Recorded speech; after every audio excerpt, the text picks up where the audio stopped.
love you. I go the hills. I love you. But golden dawn agrees.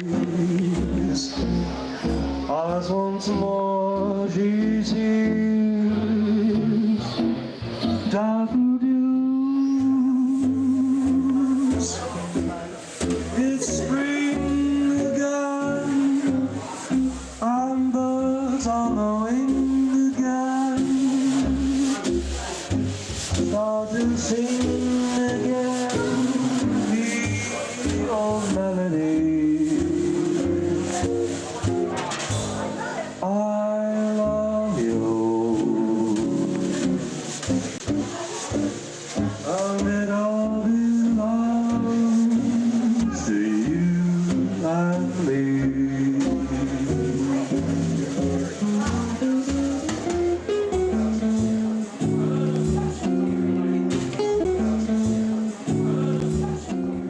Welcome back, darlings. I'm Cognac Wellerlane, and we are here at the Algonquin Hotel, the very historical Algonquin Hotel. And I am here with Mr. Kevin Fitzpatrick, who is a famous author. And he recently published a book about the Algonquin Round Table. Yes. And it's all about the fabulous people of the day, like Ms. Dorothy Parker, who was a famous poet. She was a poet. She was also a critic. Short story writer. Short story writer. And she frequented this hotel, and it's haunted. In all the rooms with Ms. Dorothy Parker and all her entourage of writers, poets, and just famous people of the day. And I'm here with Mr. Kevin Fitzpatrick, and he's going to talk about his book. Thank you for having me on. Yes. Well, the book is called The Algonquin Round Table in New York, a historical guide from Lyons Press. And it's about all 30 members of the Vicious Circle that met right where you're sitting, starting in 1919. Now, what fascinated you about this hotel and the people that came to this hotel to write this book? I'm a fan of the Algonquin just as someone would be a fan of Yankee Stadium, because I know the greats were here. This was ground zero for some amazing writers, producers, actors, Broadway publicists and whatnot that were coming here for about 10 years. And to this day, it's still a literary landmark. Now, you know what fascinated me about Dorothy Parker? Like her, I'm a journalist. Like her, I do reviews. Like her, I also am a critic.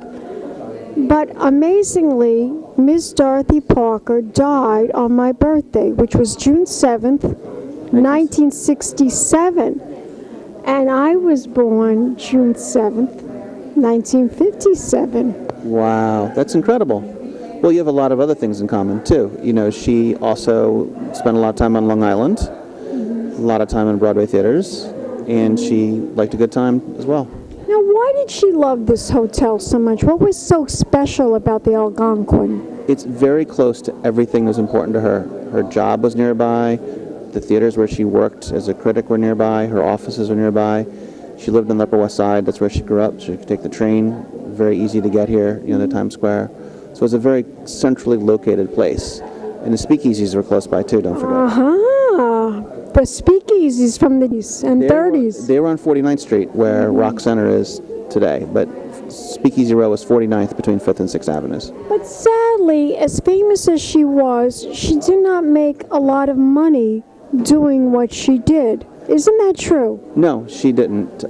Yes, journalists don't. I don't make a lot of money either. People think that, but because I look so glamorous all the time. Well, she made money in the 30s and 40s when she was working in Hollywood, but she spent it as quickly as she made it. She liked to say Hollywood money was like congealed snow. It just melted in your hands. My God, I could say that myself. Sometimes I wonder, those numbers, do they mean something? 67, 57, June 7th? I don't know. It's a little psychic, don't you think? Well, a funny thing about her, the end of her life is her very good friend was Gloria Vanderbilt and Wyatt Cooper. Wow. They were very important to her. She and her second met Wyatt Cooper in California when he was working as a writer. He moved back to New York in the 60s, Vanderbilt, and they really took her under their wing. they were very important to her, and Gloria Vanderbilt in particular. Dorothy Parker died.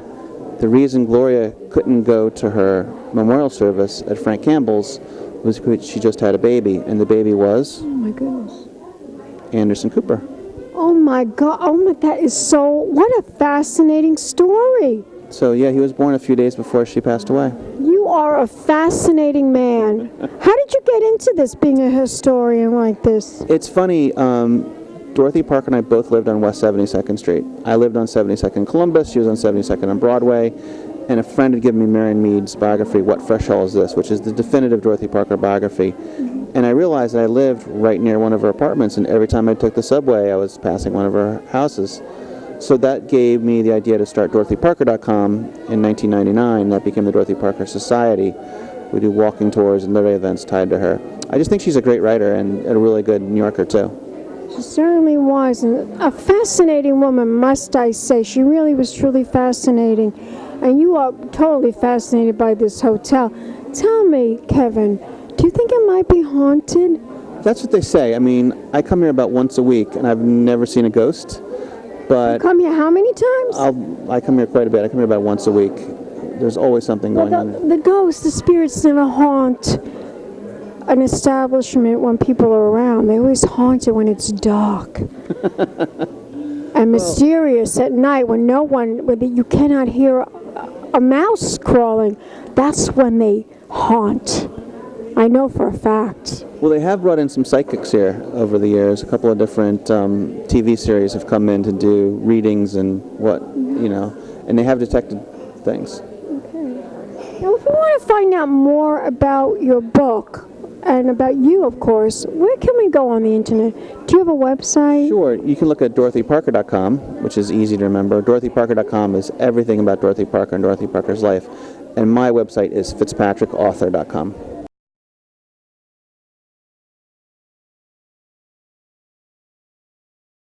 Terrific. What did she say? She said, I like a martini, but one at the most. After 2, I'm under the table. After 3, I'm under the host. Okay, well, let's toast the Dorothy Parker toast.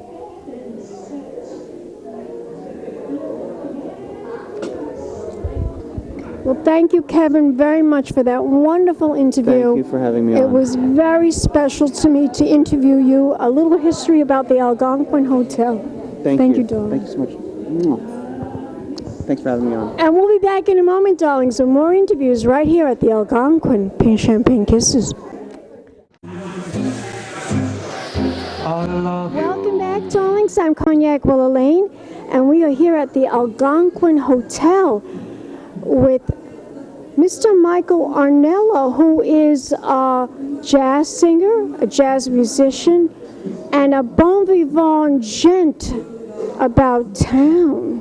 And that's why he sings here at the Algonquin Hotel. So tell me, Michael, I understand that you are appearing here the whole month of June. Yes, we've been here every Tuesday for the month of June. We have one remaining Tuesday, and we will also be here every Tuesday in July. And that's why you're a bon vivant gent around town. That's what I've been told. You like that. You know, that's what they used to, how they used to describe David Niven. He was debonair, suave, and a bon vivant. I'll take that. Okay. I'll take that. Well, tell my audience, what do you think about the Algonquin Hotel, and what drew you to this place to perform every week? Well, you know, the Algonquin is unmistakably a piece of New York's history. It's part of the patchwork of New York's cultural, literary heritage. You know, Dorothy Parker and F. Scott Fitzgerald used to sit right over there at that table. I know, and I interviewed the manager, and I said, "Is this place haunted? Does she haunt this place?" And they say, "Yes, we think she does." Yeah. What do you think? Do you think she haunts it? I definitely feel, you know, a presence here. An energy. An energy of sorts. It's palpable. It's palpable. Indeed. Now, tell my audience about the music that you perform here. I mean, it's typical of the day back in the 20s when Dorothy Parker used to have dinner here. Yeah, well, here, you know, it's a hotel lobby, so you don't want to do anything too extravagant. It's got to be to scale. So I'm doing a quartet a jazz quartet. I'm singing. You conservative? Darling. In terms of voting? No, in terms of performing. I can't believe that you're conservative. Never combine politics with drinking. It's a bad idea. Bad idea, okay. Yeah. So tell me more about what kind of songs you like to sing here at the I like to Algonquin. sing jazz standards. I sing the Great American Songbook, Cole Porter, George Gershwin, Irving Berlin, Rodgers and Hart, Duke Ellington, Ray Noble, all the great tunes. So now you're going to be here the whole entire month of July. Yes, we sure will. And then in August is the Jazz Age. And then August we will return for our second installment of the Jazz Age Lawn Party. I haven't been able to get to that, darling. You know me, in the summertime, I'm always in the Hamptons. I know, I don't blame you. It's a big to-do to get out there, and if I were you, I'd be in the Hamptons too. I don't blame you. I can't get my husband to take me to Governor's Island, no how. But he loves you. He thinks your music is terrific. In fact, he wants to buy one of your CDs. He told me tonight. Next time I see you, I'll be sure to have. Do you have no more CDs? Here? I don't have any on me. I know I'm not a good businessman. I never think ahead. I should have CDs on me tonight, but I don't. I know a few people that would be good and business-minded for you. Do you? Yes. Well, send them my way. I'm one of them. Yeah. So, tell me, Michael, if you want to find out more information about what you're up to, all your shenanigans, all your music here at the Algonquin Hotel, and anything else that you're doing, where can we go to find out more information? What's the website? If you just Google my name, Michael Arenella. It's an old Neapolitan Italian name, Arenella. Arenella. Say it again. Arenella. Yes. Did I say it correctly? You said it more than correctly. You said it exquisitely. Because, darling, I'm very good in Italian. Yes. I was there, on my honeymoon. Where did you go in Italy? I went everywhere in Italy. Venice, Capri, everywhere except Sicily, where I'm actually from. But I must tell you, the country is totally gorgeous. It's totally captivating. It's totally romantic. And I went on the Bridge of Sighs in Venice, where you kiss your beloved under the love will last forever. Yes, Italy is the birthplace of love. That's where I'll start. But I must tell you, everybody in Italy, the men and the women, especially the men, they're so handsome. They're short, though. No, not the men I met. Really? They're all gorgeous, even the stupid ones that sell the pizza. But all the men are very handsome, and the women are all gorgeous. So you must go to Italy. And I second that. Yes, and if you go with someone you love. Go with someone you love, or find someone there that you love. Well, I'm telling you right now, I had the best time when I was in Italy. My favorite place in the whole wide world was Venice and the island of Capri. Have you ever been there? I have been to the Isle of Capri. Oh my God, is that a sexy place or what? 'Twas on the Isle of Capri that I found her, beneath the shade of an I don't hear you sing tree. that. How come I never hear you sing that? Next time I'm going to hear you sing that. I will sing the Isle of Capri for you next time, and I will dedicate it to you, Cognac. Okay, terrific. Tell my audience the website. Where can we go? The website, Your website. my website. Oh my gosh, who cares about the web? MichaelArnella.com. The web isn't sexy. No one cares about websites anymore. Well, what do they care about? You tell me. Come see me. Come see me in person, But in the they flesh. want to know who you are, what you're all about. I'm Michael Arenella. Let's toast. Salut. Salut. Salut. Chandan. Shadam. Mwah. Mwah. And we will be back in a moment, darlings, with more interviews right here at the Algonquin Hotel. Keep watching. Pink champagne kisses.